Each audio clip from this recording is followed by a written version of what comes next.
Hi everyone, Leanne here from Jaded Blossom, and it is time for our November release hop. Hey everybody, so I'm using the stamp set Clear Gingerbread add-ons along with our new Gingerbread Calorie stamp set and our triangle card mat die and our word bubble dies. So fun stuff. I went ahead and pre-colored these images with Copic markers stamped in ink on 3's blackout ink, cut out using my Brother Scan and Cut with a 0.4 border. Very cute. And all the colors will be listed on my blog today, you know, in case you want to color them like me. Now, I'm not a professional, so I don't recommend it, but there you go. So I'm also using Pink and Main's Jolly 6-inch pad. So I went ahead and I cut a piece of this is just cheap paper, 4 by 5 1/4 inches, and I'm going to cover it in score tape. Now this is really thick score tape, you know, pretty handy, and I'll just cut it off, and I'm just going to make the whole background sticky is what I'm going for. So really quick and easy stuff. Now, I don't know about you, but have you loved this release? It is wonderful. I love all the images. They're super adorable. I just can't get enough of them. And funny enough, like I don't mind gingerbread, but I don't love eating it that much. But boy, do I love crafting about gingerbread. It's super cute. And like, you know, quintessential Christmas, really, right? So I'm just using Tim Holtz shears to, you know, trim off the edges. I'm using a thinner score tape for the center. I believe that's 1/4 inch. And I used my Teflon bone folder to make sure it was stuck down really well. And then I'm going to go ahead and I'll just trim off some overhang there. And I went ahead and I cut the triangle card mat dies out in paper tray ink white cardstock. Did that first. I'm going to use the release paper just to stick it down in place. And then I also used patterns from the 6-inch Jolly Pink and Main pad to, you know, cut out triangles. Now what I did is I cut out 2 inches of pattern paper on each side. I laid a 2-inch strip on each side of this die, and then that gave me enough in all the patterns to have enough for 2 cards. So I didn't really waste any. Now, you know, you could cut whole sheets and make a gazillion cards if you wanted to, but I just really wanted to make enough for 2 cards, and that's how I managed it. So I chose 1, 2, 3, 4 patterns, and so 4 2-inch strips made 2 cards, not including the frame. And now I'm going to quickly just add the triangles. That's the nice part about having it already sticky underneath with score tape like that. Now you could cover the whole thing like with Stick It. You can glue them down if you'd like to, but I just find it's easier to do it this way. You know, have an entire sticky background and then just, you know, put in your triangles like a little puzzle. There we go. Now I chose patterns that weren't too busy. You know, because this is going to be kind of a busy card. I'm making 2 full front shaker cards just for fun. And I wanted to choose some patterns that, you know, weren't too busy. I know they're kind of busy, but you know what I mean. So that's what I went for when I was designing this, like doing this card design. There we go. So sticking it all down. So now I have some acetate. Now these are left over from old sticker packages, and I just cut them down slightly larger than an A2 size card front. And I'm going to stick it to the front of this card front with some score tape. That's 1/4 inch score tape. And I'm just going to fold it around on 4 sides and leave the last side open so I can add my little shaker bits, which is totally fun. You gotta love that. So I'm just loving these full front shakers. I just find they're a blast to make and so easy. So basically you're just folding in the edges of this acetate sheet that you have. And this is just stuff that would normally get thrown in the garbage. So, you know, use up your packaging. It's fun. And there we go. So did all 4 sides. I'm just going to make sure it's stuck down well, and then I will cut the corners with a pair of normal scissors. And now I will be adding some sequins in those and some shaker bits and all that. I did 2. I only showed you, you know, showed you me doing 1 of them. Now I'm going to add, that is sprinkles. Those are Santa's treats, and those are from Buttons Galore and More. And I'm just going to add some to each one, which is kind of like, these are just so cute. I love them. And like I said, a little bit less dimensional than if you had like doubled up foam tape and all that jazz that you normally do for shaker, shaker cards.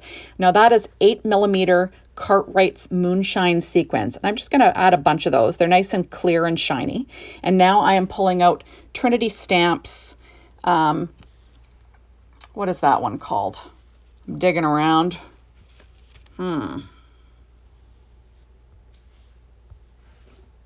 Sorry guys, I had to actually find the little container. They're called Christmas Candy Jar Clay Candy Sprinkles from Trinity Stamps, but they will all be listed on my blog. Everything I use is always listed on my blog. What I'm doing here is I'm trying to concentrate some green ones in one, more green, and then the more red in the other. And now I'm going to quickly add these little clear jar add-ons that I colored with Copic markers, and I'll stick them to the card base on the inside. So the shaker bits will go in front of them. I should have done this first, but what can I say? I forgot. And I'm going to stick that down into my card. And that's just going to be adding to the background. That's the little gumdrops, super cute stuff. And then I'm going to just glue down stick down that top little piece of acetate, trim off the corners. And now that card front is basically done. I'll be adding my images and stuff in my sentiment, but basically that's it. So the other card I'm adding the candy canes to. Same thing, I'm going to sneak that down into the center, trying to get it in there. I ended up using my fingers, I think. It was like I had one of these days making these cards. These are the easiest cards you'd ever make in your life, but I kept losing stuff when I put them down. My craft room is a disaster from this release because, I was just, I kind of was blowing through everything like a tornado, and I couldn't find anything in here. I'd put something down, I'd lose it, I'd stop, I'd be like, darn it, where did it go? So I just was having a crazy day. So now I have 2 pieces of paper tray ink cardstock, one in New Leaf and one in Pure Poppy, and I'm just scoring it 4.25 by 11 inches, scored at 5.5 inches using my Martha Stewart scoreboard and my Teflon bone folder, and those will be my card bases. Now, these colors, like the green, it's close, and the red is close, but it's not perfect. But you've got that buffer of the white edge, and I find that's really forgiving. So, it looks like it matches perfectly. There we are. And now I'm just going to stick that to my card front with my ATG tape again, get everything lined up, and I'll do the same to my Pure Poppy card, getting that all stuck down with my ATG tape. Fun stuff, get this laid down. I don't know. Do you find it's easier to line up things sideways? I do. I don't know why. I'm not sure. So now I'm pulling out the sentiments from that same Gingerbread Calories stamp set. And I'm just going to freehand stamp these using VersaFine Clair Nocturne ink. So I went ahead and I cut out my little speech bubble with white paper tray ink cardstock. And I've got my VersaFine Clair here, and I'm going to freehand stamp my little sentiment that says, wishing you a yummy holiday season, which is kind of fun, because they're little gingerbread cookies. There we go. I also use one of the other sentiments in the inside of the card a little bit later. There we are. I'm going to stamp both of those word bubbles, and then I'll start putting this guy together. There we go. So now I've got my little card front. I'm going to pop my little Santa gingerbread onto the front of it using my Stampin' Up! Dimensionals, the normal size and the minis, where I can't fit the large ones. I'm kind of dimension driven. I love my pop dots and my dimensionals and all that jazz. So there we go. I know I use a lot of them, but I like the card to arrive the way it looks when I make it, So there we are, pop him down on the corner. So I'm sort of covering the gumdrops a little bit. They're peeking out from behind him. And then I'm going to add the sentiment in the sort of upper left corner, upper third anyway. And I'm going to use my 3M foam tape to stick that guy down. There we go. Just trimming it so I get a perfect fit. And then that's about it.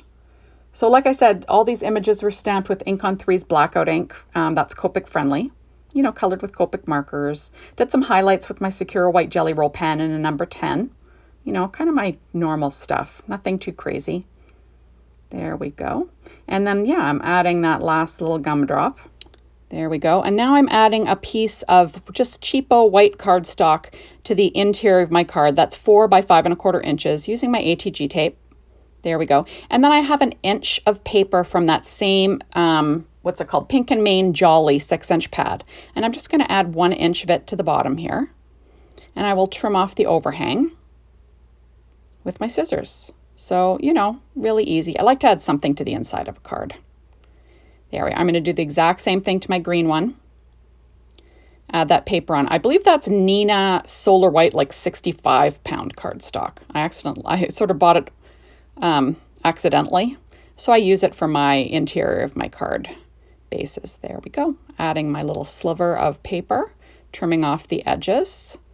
Great. Now I will go ahead and stamp Merry Christmas from that same Gingerbread Calories stamp set, using VersaFine Clair Nocturne ink again. There we go. I've sort of got my little Stampin' Up pad that's a mess underneath me, and I'll just stamp it right in the center, and perfect stamp. There we go, and we'll do it again using my acrylic block. There. How fun is that? So I love, love, love, love these little cards. So now I'm going to pop on my little reindeer over top of the candy canes. And I am just adding my Stampin' Up! Dimensionals to the back of those, to the back of that reindeer. He's so cute. And I'm going to have him carrying the little candy cane in his hooves, I guess. I know that wouldn't work, but you know, this is magic, right? There we go. And I'm going to add my little sentiment. There we go, adding my 3M foam tape to the back of the sentiment. Same thing, I'm adding it to the top left-hand corner of my card. There we are. I'm loving these whole front shakers. I don't know, like ever since I saw Amy Rice-Savvy, that's from Prairie Paper and Ink, make them, I've loved them ever since. So now I'm going to pop up this candy cane and have it look like it's being carried by his little hooves, which is kind of fun. And you just gotta love that. How cute is that? I love it. So there's that card. There's that one. And now I'm going to add some Nouveau glitter drops in White Blizzard, just to that little gumdrop that he's holding on to, just to add a little sparkle, which is always nice. There we go. And I'm adding it, kind of using like stickles. Everyone remembers stickles, right? So anyways, that's what it sounds like. Don't you love a shaker card? So thank you so much for stopping by. Be sure to hop on over to the Jaded Blossom blog and be inspired by the whole team. And maybe hop on over to the Jaded Blossom store to get your hands on these adorable goodies. You won't be sorry. And thanks for watching all of these videos. I really appreciate it. And hopefully I will see you soon in my next video. Bye, everyone.